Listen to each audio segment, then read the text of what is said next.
नमस्कार, स्वागत है आप सभी का। मैं हूं आपके साथ कुमार कुणाल धीरज। इस वक्त की बड़ी खबर से शुरुआत करेंगे, जहां दिल्ली में हार के बाद आम आदमी पार्टी की मुश्किलें लगातार बढ़ रही हैं। दिल्ली से पंजाब तक सियासी हलचल बढ़ गई है, तो यह बड़ी खबर हम आपको बता रहे हैं। जहां दिल्ली में हार के बाद आपकी मुश्किलें बढ़ी हैं, दिल्ली से लेकर पंजाब तक सियासी हलचल बढ़ गई है। आम आदमी पार्टी के विधायकों को केजरीवाल आज गुरु मंत्र देंगे और इसके साथ ही नाराज एमएलए भी अपनी बात उनके सामने रखेंगे।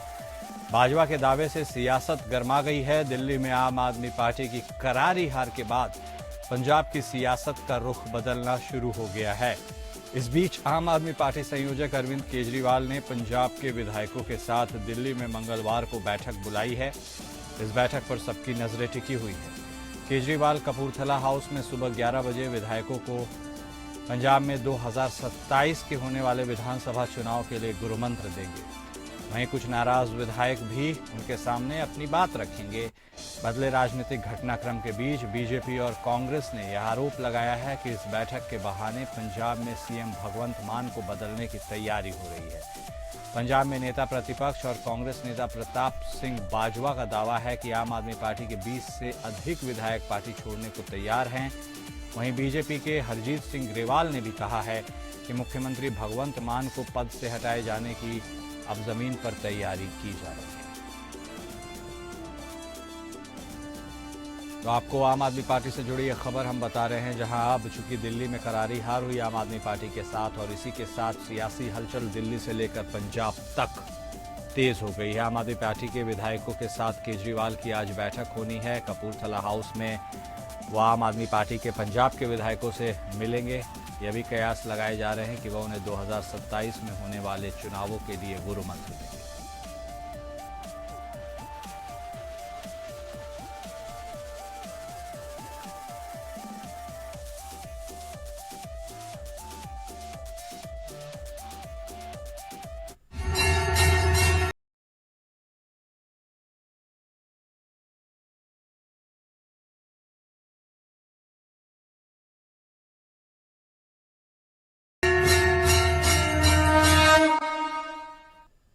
और एक और बड़ी खबर प्रयागराज से, जहां महाकुंभ में आस्था की डुबकी के लिए जन सैलाब उमड़ता हुआ नजर आ रहा है। लगातार जब से महाकुंभ की शुरुआत हुई है तब से यह सिलसिला थमने का नाम नहीं ले रहा। तो यह बड़ी खबर हम आपको बता रहे हैं प्रयागराज से, जहां आस्था की डुबकी लगातार श्रद्धालु लगा रहे हैं। जिस जन सैलाब से महाकुंभ में अब महाजाम लग गया है, बॉर्डर पर अघोषित इमरजेंसी जारी कर दी गई है। इस तरह के पिक्चर्स देखने को मिल रहे हैं।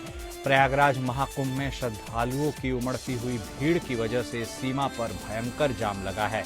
कई रूट्स पर 100 किलोमीटर तक लंबा जाम है, जिसकी वजह से प्रयागराज से सटी सीमाओं पर इमरजेंसी जैसी स्थिति बनी हुई है। 12 फरवरी को माघी पूर्णिमा के स्नान को देखते हुए मुख्यमंत्री योगी आदित्यनाथ ने अब कमान संभाली है। मुख्यमंत्री के निर्देश पर 12 फरवरी 2025 को माघी पूर्णिमा के स्नान के दृष्टिगत प्रयागराज महाकुंभ में यातायात योजना नए सिरे से लागू की गई है। तो यह खबर हम आपको प्रयागराज से जुड़ी हुई बता रहे हैं, लेकिन प्रयागराज की इस खबर में अन्य कई शहर भी जुड़े हुए हैं, क्योंकि महाजाम की स्थिति उत्पन्न हो गई है। लगातार महाकुंभ में जो श्रद्धालुओं का लोड है वह बढ़ता हुआ चला जा रहा है। बहुत बड़ी संख्या में श्रद्धालु वहां पहुंच रहे हैं। यह सिलसिला रुकने का नाम नहीं ले रहा है, इसमें और इजाफा ही होता हुआ जा रहा है। इसकी वजह से सीमावर्ती जो तमाम इलाके हैं वह महाजाम की चपेट में आ गए हैं। इमरजेंसी जैसे हालात जो जिले हैं उनकी सीमाओं पर लगते हुए दिखते हुए नजर आ रहे हैं। हमारे साथ हमारे विशेष संवाददाता आनंद सिंह जुड़ चुके हैं। सीधे उनका रुख करेंगे, उनसे बातचीत करेंगे। आनंद, बात तो हम प्रयागराज की कर रहे हैं, लेकिन बात सिर्फ अब प्रयागराज की कहाँ रुकी है या हो रही है? इसमें तो जितने भी उसके सीमावर्ती जिले हैं, जितने भी इलाके हैं, सब इसकी चपेट में आए। महाजाम की खबर ने लोगों को हैरान परेशान कर दिया है। मौजूदा स्थिति क्या है? ऐसा लगता है कि इमरजेंसी जैसी स्थिति वहां उत्पन्न हो गई है। कैसे निपटेगी प्रशासन इससे? बिल्कुल कुणाल, देखिए जो ये प्रयागराज में लोगों का, श्रद्धालुओं का आना है वो अभूतपूर्व है, और शायद ऐसी कल्पना सरकार ने भी नहीं की होगी कि इस बड़ी तादाद में श्रद्धालु लगातार कुंभ मेला क्षेत्र की तरफ आएंगे। सरकार का जो आंकड़ा था वो उनका अंदाजा था कि 40 से 45 करोड़ श्रद्धालु स्नान के लिए इसमें पहुंचेंगे कुणाल। लेकिन जो अभी तक की स्थिति है कि करीब 43 करोड़ श्रद्धालु अब तक स्नान कर चुके हैं और अभी जबकि 15 दिन का करीब पूरा समय बाकी है कुंभ से खत्म होने में। तो आप ये अंदाजा आसानी से लगा सकते हैं कि आंकड़ा कहाँ तक जा सकता है। जहाँ तक यातायात की दिक्कतों की बात है, चुनाव के लिए स्वाभाविक है कि जब बड़ी संख्या में मोबिलाइजेशन होता है, लोग बढ़ते हैं तो कुंभ जैसी स्थिति, भीड़ जैसी स्थिति जरूर पैदा होती है और यही देखने को मिल रहा है प्रयागराज में। कल डीजीपी प्रशांत कुमार ने जो अपना बयान दिया उनमें उन्होंने स्पष्ट तौर पर कहा है कि व्यवस्था में कहीं पर कोई कमी नहीं थी, किसी तरह की कोई कमी नहीं रखी गई थी और व्यवस्थाएं भी अभूतपूर्व है। हालांकि जो लोगों का आगमन है, जो लोग श्रद्धालु आ रहे हैं वो इतनी बड़ी संख्या में है और इतने निजी वाहनों से आ रहे हैं कि आपको अव्यवस्था वो देखने में प्रतीत हो रही है। हालांकि सरकार की तरफ से कोई कोताही नहीं की गई है। कल प्रयागराज पुलिस की तरफ से तमाम वीडियो फुटेज भी जारी किए गए कुणाल, जिनमें दिखाया गया कि जो प्रमुख शहर के चौराहे हैं प्रयागराज के या जो आस पास के जोड़ने वाली सड़कें हैं वहाँ पर दिखाया गया है कि पूरी तरह से ट्रैफिक को कंट्रोल कर लिया गया है, ट्रैफिक का आवागमन सुगम बनाया गया है, ऐसा प्रयागराज पुलिस का कहना है। जो वीडियो फुटेज जारी किए गए उनमें भी ये दिखाई दे रहा है। हालांकि कल माघी पूर्णिमा का एक महत्वपूर्ण स्नान है, बड़ा स्नान है, तो ऐसे में उम्मीद की जा रही है कि जिस तरह के लोगों का आगमन प्रयागराज महाकुंभ में हो रहा है, कल की स्थिति भी समझ सकते हैं आपकी भीड़ भाड़ वाले रहने वाली है और तमाम तरह की दिक्कतों का सामना शासन प्रशासन को करना पड़ सकता है। आनंद, महाकुंभ के अंदर तो जो श्रद्धालु हैं उनकी भीड़ का दबाव है, लेकिन यह भी कहा जा रहा था कि प्रयागराज की सीमा पर ही तमाम गाड़ियों को रोका गया है। अब क्या इतना भी काफी नहीं है? क्योंकि हम यह खबर देखने सुनने को आ रही है कि चाहे बात मध्य प्रदेश की हो, तमाम जिले की हो, ऐसे में समझ में आ रहा है कि मानो कि 70 किलोमीटर 100 किलोमीटर रैला जाम का लगा हुआ है। बहुत ही दुख की स्थिति तब उत्पन्न हो जाती है जब महिला, बुजुर्ग, बच्चे इस जाम में फंस जाते हैं और वो तड़पने बिलखने लगते हैं। उनके लिए क्या व्यवस्थाएं की गई हैं जो अभी जाम में फंसे हैं?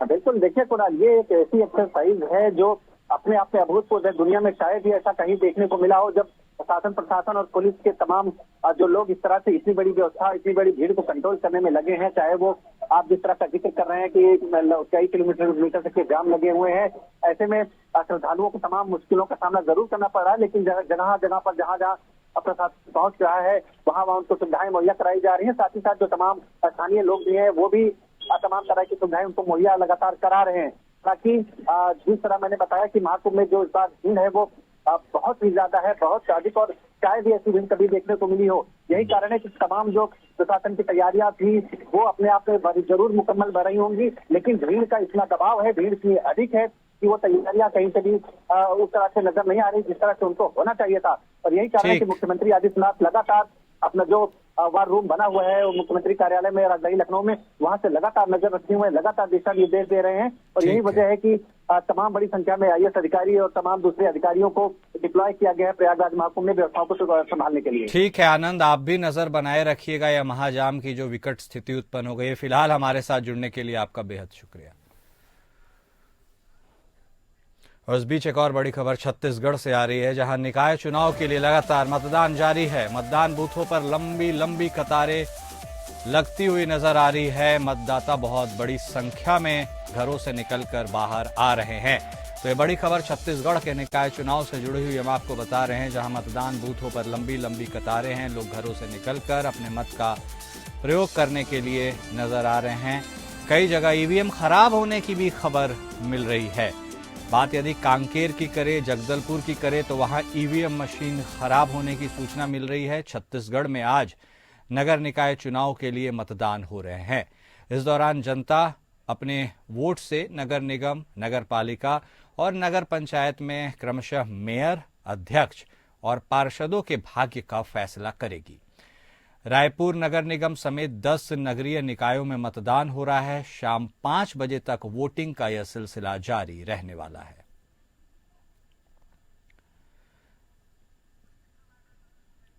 हमारे संवाददाता पीयूष मिश्रा हमारे साथ फोन लाइन पर जुड़ चुके हैं, सीधे उनका रुख करेंगे, बातचीत करेंगे। पीयूष, तो आज छत्तीसगढ़ के लिए भी बहुत बड़ा दिन है, इसलिए क्योंकि निकाय चुनाव वहां पर हो रहे हैं। लोगों में कैसा उत्साह नजर आ रहा है? कितनी बड़ी संख्या में वह निकलकर वोट कर रहे हैं? क्योंकि बात उनके सबसे करीबी स्तर, जो ऑपरेटिंग स्तर होता है, वहां के चुनावों की है, पंचायत की। और ऐसे में क्या माहौल आपको नजर आ रहा है? भीड़ है, लोगों में जोश है? देखिए, मिला जुला प्रतिक्रिया है और मिला जुला असर दिख रहा है पूरे, अगर रायपुर की बात करें या छत्तीसगढ़ की बात करें। क्या है, सुबह की अर्ली मॉर्निंग है, आज छुट्टी भी डिक्लेयर है स्थानीय निकाय चुनाव के मद्देनजर। तो जनता तो निकल रही है। सुबह 8 बजे कुछ बूथों में अच्छी खासी भीड़ थी, लेकिन उत्साह नजर आ रहा है लोगों में। हमने जो चलते चलते लोगों से पूछा तो उन्होंने भी कहा कि आज हम अपने मत का प्रयोग जरूर करेंगे। और दूसरी सबसे बड़ी बात दर्शकों को हम ये बता दें कि ये निकाय चुनाव 25वां साल है जो छत्तीसगढ़ को बने, और ये इसलिए महत्वपूर्ण माना जा रहा है क्योंकि भारतीय जनता पार्टी अगर रायपुर राजधानी की बात करें तो 15 साल विपक्ष पे यहाँ पे रही है। तो प्रतिष्ठा का प्रश्न दोनों पार्टियों के लिए है। 2 ही पार्टियां यहाँ पे आमने सामने हैं, कांग्रेस और भारतीय जनता पार्टी। तीसरी कोई पार्टी यहाँ पे अस्तित्व बना के नहीं रख पाई है। तो जनता के साथ साथ कार्यकर्ताओं में और खास तौर पे सत्ताधीश जो मुख्यमंत्री है विष्णुदेव साय, कृष्ण और उनके जो अध्यक्ष हैं, और या कांग्रेस की बात करें तो दीपक बैज समेत भूपेश बघेल, सभी के लिए ये बहुत ज्यादा जरूरी हो गया है कि नगरीय निकाय चुनाव में ज्यादा से ज्यादा अध्यक्ष, महापौर और पार्षद उनकी पार्टी के जीत के आए और सत्ता काबिज रहे। कांग्रेस की कवायद है। वहीं दूसरी तरफ भारतीय जनता पार्टी भी इस तौर पे सीधा जनता को बार बार आग्रह कर रही है, जो हमने वीडियो यहाँ पे अपने एपीएन में दर्शकों को दिखाया भी है कि मुख्यमंत्री समेत उप मुख्यमंत्री अरुण साव और जो मंत्री हैं केदार कश्यप, सभी ने अपील की है कि ज्यादा से ज्यादा संख्या में लोग बाहर निकले। अमूमन जो ये देखा गया है कि 10 नगरीय निकाय चुनाव जो अभी हो रहे हैं उसमें 50 से 55% की ही वोटिंग परसेंटेज अभी तक गया है, और इस बार इसको बढ़ाने की पुरजोर कोशिश निर्वाचन आयोग समेत सभी दलों की भी है। ठीक है, बहुत धन्यवाद पीयूष आपका हमारे साथ जुड़ने के लिए, विस्तार से बातचीत करने के लिए। महाराष्ट्र की सियासत से एक बड़ी खबर आ रही है, वो आपको बता दें, जहां सियासी नेताओं से मुलाकात के बाद पारा हाई है, यानी सियासी पारा हाई है। राज ठाकरे और शिवसेना यूबीटी के नेताओं से सीएम फडणवीस की मुलाकात हुई है, और इसी के साथ महाराष्ट्र में सियासी तापमान बढ़ गया है। तो यह बड़ी खबर आपको महाराष्ट्र की राजनीति से जुड़ी हुई हम बता रहे हैं, जहां राज ठाकरे और शिवसेना यूबीटी के नेताओं से सीएम फडणवीस मिले हैं, और इसी के बाद महाराष्ट्र का सियासी तापमान बढ़ गया है। मुख्यमंत्री देवेंद्र फडणवीस ने सोमवार को अलग अलग बैठकों में महाराष्ट्र नवनिर्माण सेना यानी एमएनएस प्रमुख राज ठाकरे और शिवसेना उद्धव बाला साहब ठाकरे के नेताओं से मुलाकात की। पहली बैठक दादर में राज ठाकरे के आवास शिव तीर्थ पर हुई, जो विधानसभा चुनाव के बाद दोनों नेताओं के बीच पहली बातचीत थी। दिलचस्प बात यह है कि राज ठाकरे ने हाल ही में चुनाव प्रक्रिया पर सवाल उठाते हुए बीजेपी पर तीखा हमला बोला था। शिवसेना यूबीटी नेता संजय राउत ने इस बैठक पर चुटकी लेते हुए कहा, दादर में एक नया कैफे खोला गया है जहां हर कोई कॉफी पीने आता है। मनसे नेता संदीप देशपांडे ने पलटवार करते हुए पूछा कि क्या संजय राउत शरद पवार के बंगले की सफाई के लिए उनसे मिलने जाते हैं। तो महाराष्ट्र की राजनीति में अब एक नई प्रकार की चर्चा चल रही है, क्योंकि सीएम देवेंद्र फडणवीस वहां पर एमएनएस प्रमुख राज ठाकरे से मिलते हुए नजर आए, साथ ही शिवसेना यूबीटी के नेताओं से भी उन्होंने मुलाकात की, और इसी के साथ राजनीतिक कयास अब लगाए जा रहे हैं कि क्या कुछ पक रहा है अंदर, कौन सी सियासी खिचड़ी पक रही है। हमारे साथ हमारे संवाददाता सरबजीत सोनी जुड़ चुके हैं, उनसे बातचीत करेंगे। सरबजीत, ये कौन सी सियासी खिचड़ी पक रही है? लोग बोल रहे हैं फडणवीस साहब की मुलाकात राज ठाकरे से भी हो रही है, उनकी मुलाकात शिवसेना यूबीटी के नेताओं से भी मिल रहे हैं। ये कौन से राजनीतिक एंगल की ओर इशारा कर रहा है? क्या कुछ हुआ? जिस तरह से कल अपना देवेंद्र फडणवीस जो महाराष्ट्र के सीएम हैं वो राज ठाकरे से मुलाकात की थी, उनके मुलाकात के बाद लगातार जो फोटोज आए थे जिसको उससे सियासी राजनीति गरमाई हुई थी, जिसमें बताया गया था कि आगामी चुनाव को लेकर ये मुलाकात की गई है, ऐसा बताया जा रहा था। लेकिन उनकी तरफ से ये कहा गया था कि सीएम बनने के बाद पहली बार शिव तीर्थ पे गए थे, वहाँ मुलाकात की थी। आज फिर यूबीटी के जो नेता हैं, सुभाष देसाई हैं, विधानसभा के विपक्ष के नेता अंबादास दानवे, मिलिंद नार्वेकर, इन्होंने आज मुलाकात की है। तो इस मुलाकात पे अब राजनीतिक गरमाई हुई है। अब मुलाकात पे किस नजर से देखा जाता है, हालांकि जिस तरह से अपना राजनीतिक में फूट पड़ी हुई है, जीत के बाद लगातार अलग अलग पार्टियां आरोप लगा रही हैं, तो इसमें अब मुलाकात को देखते हुए अब नई राजनीति शुरू हो चुकी है। विपक्ष अभी इस पर तंज कसने का जो काम है वो किया जा रहा है। हालांकि जो राज ठाकरे की मुलाकात पर संजय राउत का बयान आया था कि उन्होंने कैफे खोला है जिसमें चाय पीने के लिए वहां पे सभी विधायक सभी जो वहां पे जाते हैं। हालांकि उन्होंने इंकार किया कि मुलाकात राजनीतिक नहीं है, बल्कि एक दोस्ती के उस पर मुलाकात की गई है। ठीक है, बहुत धन्यवाद सरबजीत आपका तमाम बातचीत करने के लिए। बात उत्तर प्रदेश की, जहां प्रभारी मंत्री राकेश सचान रायबरेली दौरे पर रहे हैं। इस दौरान उन्होंने जिला अस्पताल का औचक निरीक्षण किया। निरीक्षण के दौरान मंत्री राकेश सचान के साथ डीएम और सीएमएस भी मौजूद रहे। इस दौरान जिला अस्पताल प्रशासन में हड़कंप मच गया। अस्पताल की अव्यवस्था देख मंत्री राकेश सचान नाराज दिखे। इस दौरान खामियों को दूर करने के लिए दिशा निर्देश भी उन्होंने दिए हैं। वहीं अस्पताल में एडमिट मरीजों से प्रभारी मंत्री राकेश सचान ने बातचीत की।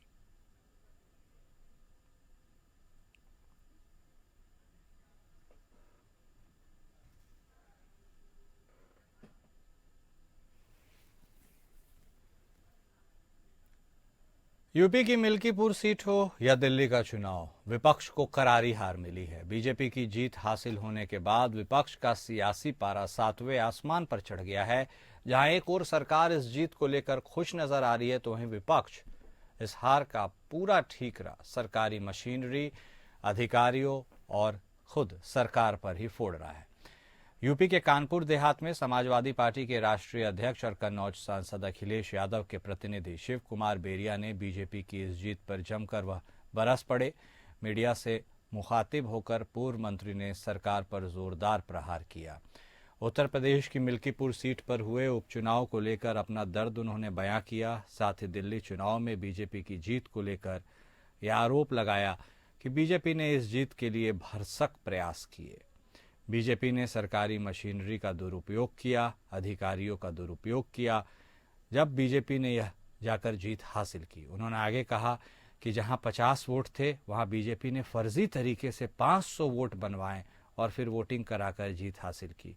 लोगों को वोट डालने नहीं दिया गया, उनको भटकाया गया, उनकी इतनी जांच पड़ताल और पूछताछ की गई कि लोग परेशान हो गए। लोगों ने वोटिंग करना ही छोड़ दिया। जो समाजवादियों को वोट मिलता रहा है, उससे बढ़कर इस चुनाव में हमको वोट मिला है। उसके बाद भी हम चुनाव हारे हैं। इसका क्या मतलब है? उनका वोट बढ़ाया गया है और उनका वोट बढ़ाने के लिए उन्होंने सारे खड़ंद किए।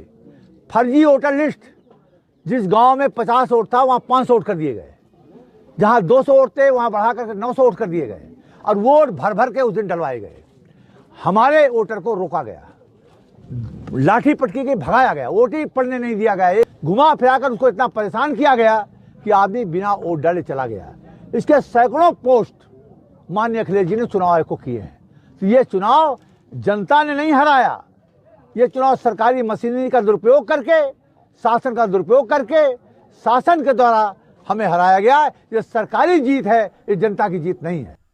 और इस बीच हरियाणा की सियासत से जुड़ी हुई एक बड़ी खबर आपको बता दें, जहां बीजेपी के दिग्गज नेता और मंत्री अनिल विज को नोटिस मिला है। बीजेपी चीफ ने ही मंत्री अनिल विज को नोटिस भेजा है। तो ये बड़ी खबर हरियाणा की सियासत से जुड़ी हुई हम आपको बता रहे हैं, जहां लगातार लोकसभा चुनावों के दौरान, फिर हरियाणा के विधानसभा चुनावों के दौरान चर्चा में रहे मंत्री अनिल विज को अब नोटिस भेजा गया है। यह नोटिस खुद हरियाणा बीजेपी चीफ ने इन्हें भेजा है और पार्टी इनके ऊपर अनुशासन तोड़ने का आरोप लगाती हुई नजर आ रही है।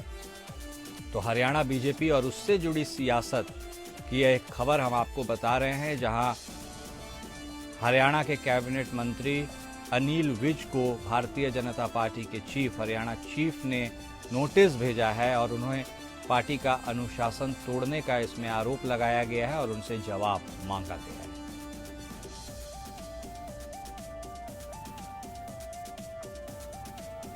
तो यह खबर आपको अनिल विज से जुड़ी हुई हम बता रहे हैं। अनिल विज काफ़ी तेज तर्रार नेता हरियाणा के जाने जाते हैं। हरियाणा विधानसभा चुनाव होने के पहले उन्होंने अपने आप को ही मुख्यमंत्री का दावेदार बता दिया था। काफ़ी रूठे और नाराज़ चल रहे थे और इस बात से विधानसभा चुनावों के पहले सनसनी मचा दी थी। हालांकि बाद में उन्हें समझाया गया और वह मंत्री पद लेकर के मान गए, संतुष्ट हो गए। लेकिन अब एक और नया पेच फंसता हुआ नजर आ रहा है जब अनिल विज के खिलाफ नोटिस जारी किया गया है। बीजेपी चीफ ने ही उनके खिलाफ नोटिस जारी किया है हरियाणा के और उन पर अनुशासन तोड़ने का आरोप लगाया गया है।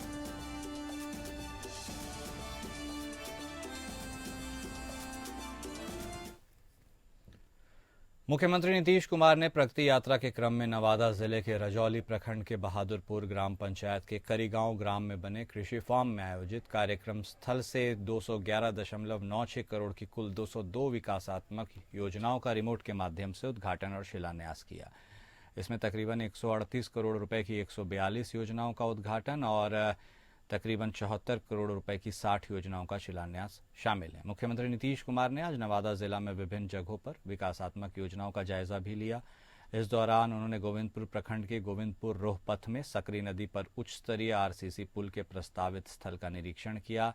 इसके बाद मुख्यमंत्री ने रजौली प्रखंड के बहादुरपुर पंचायत के करीगांव गांव में कृषि फार्म में बने कार्यक्रम स्थल पर डिग्री कॉलेज करीगांव के प्रस्तावित स्थल का निरीक्षण किया। इस दौरान अधिकारियों ने मुख्यमंत्री को डिग्री कॉलेज के निर्माण से संबंधित रेखाचित्र के माध्यम से जानकारी दी।